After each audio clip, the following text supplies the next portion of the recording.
nói sụt đây bông phôn mệt nèศึกษาภาษาอังกฤษទាំងអស់គ្នាបាទនៅពេលនេះខ្ញុំនាំយកនៅមេរៀនភាសាអង់គ្លេសខ្លីៗហើយជា clear មួយដែលអ្នកទាំងអស់គ្នាគួរតែចេះត្រូវតែចេះណាបងប្អូនclear នេះគឺមានការអានដូចតទៅ raining cat and dog raining cat and dog បងប្អូន raining យើងប្រែថាភ្លៀងមិនអញ្ចឹង cat ប្រែថាឆ្មា dog នឹងប្រែថាឆ្កែអញ្ចឹងតើយើងសរុបអត្ថន័យនៅក្នុង clear នឹងថាម៉េចទៅ raining cats and dogs យើងប្រែនៅក្នុងភាសាខ្មែរយើងអាចថាភ្លៀងខ្លាំងភ្លៀងធ្លាក់ខ្លាំងឬក៏មួយទៀតយើងអាចនិយាយថាភ្លៀងភ្លុកទឹកភ្លុកដីបាទភ្លៀងភ្លុកទឹកភ្លុកដីអញ្ចឹងភ្លៀងខ្លាំងឬក៏ភ្លៀងភ្លុកទឹកភ្លុកដីអូខេយើងមើល pronunciation ការបញ្ចេញសំឡេង raining cats and dog ការបញ្ចេញសំឡេងគឺ raining cat and dog ណា raining cat and dog sound like raining cats and dog ឃើញអត់បងប្អូន មិន raining ណា raining cat and dog អញ្ចឹងបងប្អូនអូខេមកខាងក្រោម number 1 here we go meaning in English ក្នុងនេះគឺយើង meaning នៅក្នុងភាសាអង់គ្លេសជាមុនសិនអូខេតបមកទៀតគឺត្រង់នេះខ្ញុំចុចឲ្យបងប្អូនមើលណា this phrase means means right clear នេះគឺមានន័យថា it's raining very heavily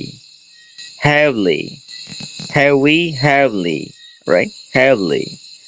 it's raining very heavily yeah វាភ្លៀងខ្លាំងមែនទែនណាវាភ្លៀងខ្លាំងមែនទែនអញ្ចឹងណា heavily ខ្លាំង very ណាស់ខ្លាំងណាស់វាភ្លៀងខ្លាំងណាស់ខ្លាំងមែនទែននេះតែ it does not mean real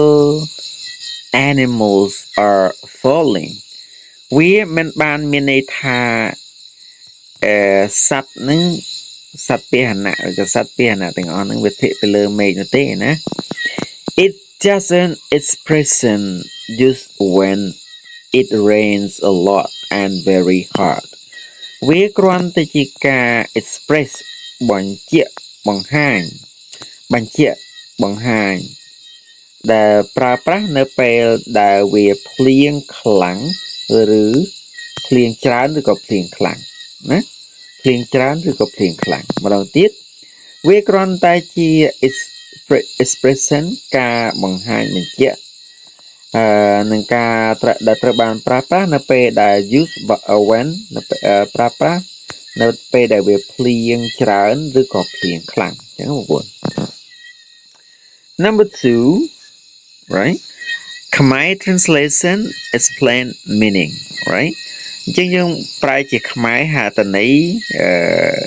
តាមការបញ្យល់យើងមើលមើល There's no direct idiom in Khmer but you can say there's no direct idiom in Khmer but you can say there's no វាគ្មានពាក្យវាគ្មានពាក្យផ្ទាល់ direct ហ្នឹងប្រែថាផ្ទាល់ណាវាគ្មានពាក្យផ្ទាល់នៅក្នុងភាសាខ្មែរអីទេវាគ្មាន clear ផ្ទាល់ឬក៏គេមានភាសាផ្ទាល់ក្នុងភាសាខ្មែរនោះឡើយ but you can say ប៉ុន្តែអ្នកទាំងអស់គ្នាអាចនិយាយថាភ្លៀងខ្លាំងណាស់អូខេភ្លៀងខ្លាំងណាស់ it's raining very heavily នឹងឯងអូខេមើលខាងក្រោម or explain the phrase like this ឬក៏ explain នឹងបញ្យល់នៅ clear ដូចនេះភ្លៀងធ្លាក់ខ្លាំងដូចជា raining cats and dog ភ្លៀងធ្លាក់ខ្លាំងដូចជា raining cat and dog ហ្នឹងបានភ្លៀងភ្លុកទឹកភ្លុកដីអញ្ចឹងមើលអញ្ចឹងក៏បានដែរបងប្អូន it's raining hard like raining cat and dog វាភ្លៀងធ្លាក់ខ្លាំងប្រៀបដូចជាភ្លៀងភ្លុកទឹកភ្លុកដីអូខេអញ្ចឹងណា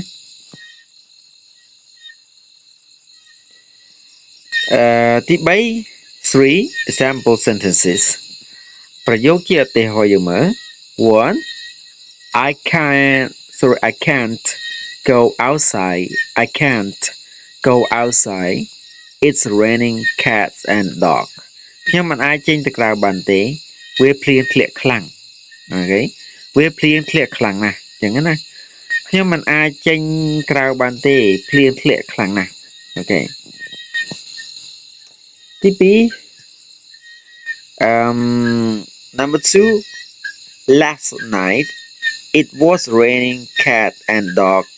and the road was flooded កាលពីរាត្រីកន្លងទៅវាភ្លៀងធ្លាក់ខ្លាំងណាហើយផ្លូវវិថីផ្លូវត្រូវបានជន់លិចតិចទីចឹងទៅ flood